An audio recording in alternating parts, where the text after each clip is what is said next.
All right, so here it is, the top of the log. This thing measures 25 by 19. So I need to get an 18-inch blank out of here. And here's the pith right here. Probably end up with a 17-inch bowl. So let me mark this out.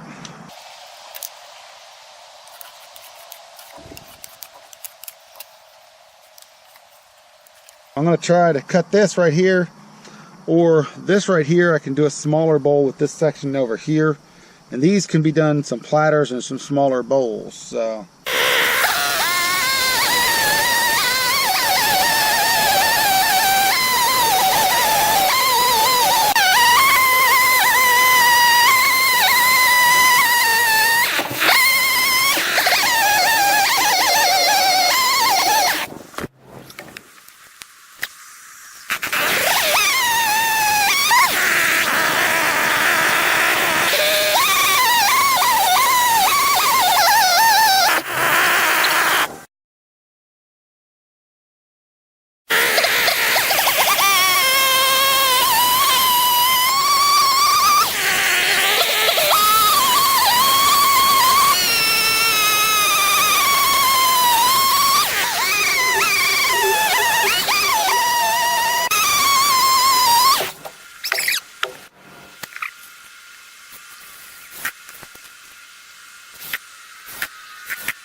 let's see if this is really an 1836, huh?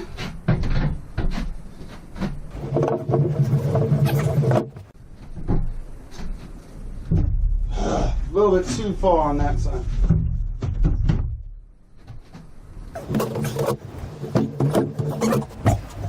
Alright, so take some of this off. That could be. Whew. Alright, I got the chainsaw in here and sawed off piece. Is still a little bit out of balance, so gonna check it out.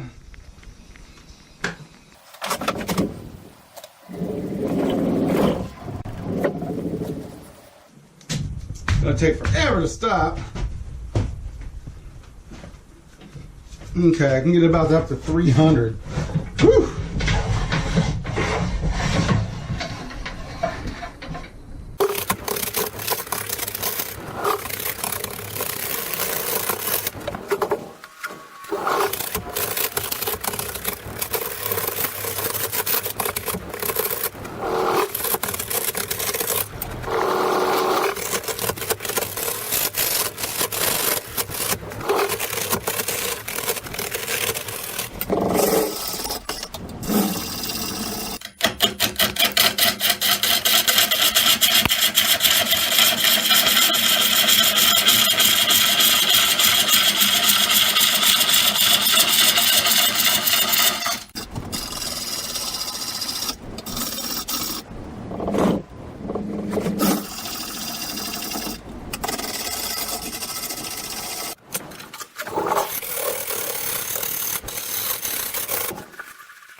Alright, so this is a rough turn, and I'm going to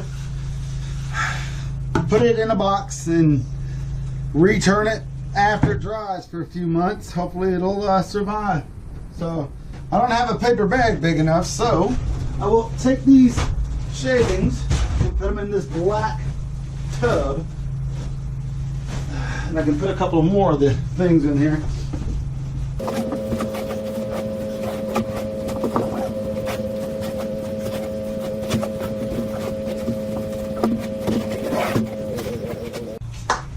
Alright, so what we're going to do now, put the lid on this and go put it away for a few months, and I'll turn it. Alright.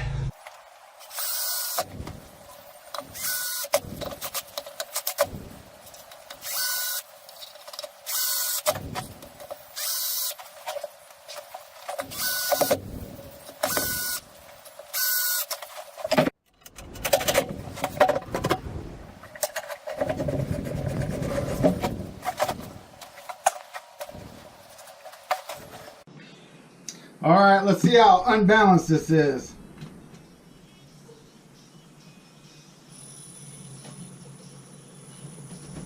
Not too bad. Woo!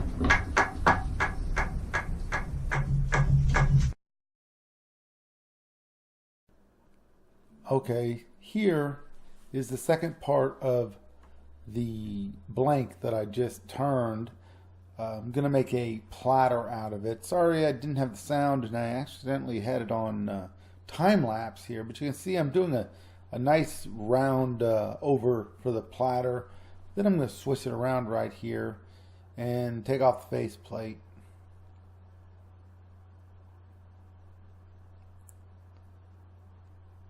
Once I get the face plate off, I put it up on the chuck with my 100mm jaws, and I start hogging out the inside. This oak was extremely hard, but beautiful, so I knew I couldn't waste this. There's a lot of the sapwood in this platter here, but I still think it's going to be pretty nice. I'm hoping that it doesn't warp too much.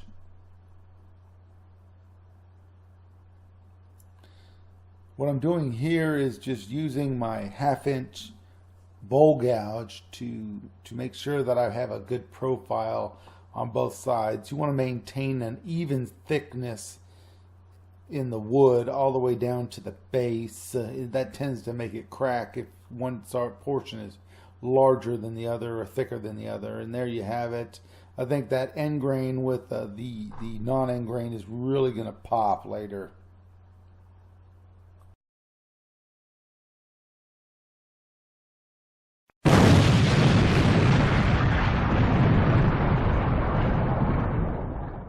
I want to show what this oak does just from turning it for the last 20 minutes or 15 minutes, 20 minutes. It does that. The tannins in that rust this lathe very quickly. All right, back to the turning. Flip this around and we'll go from there.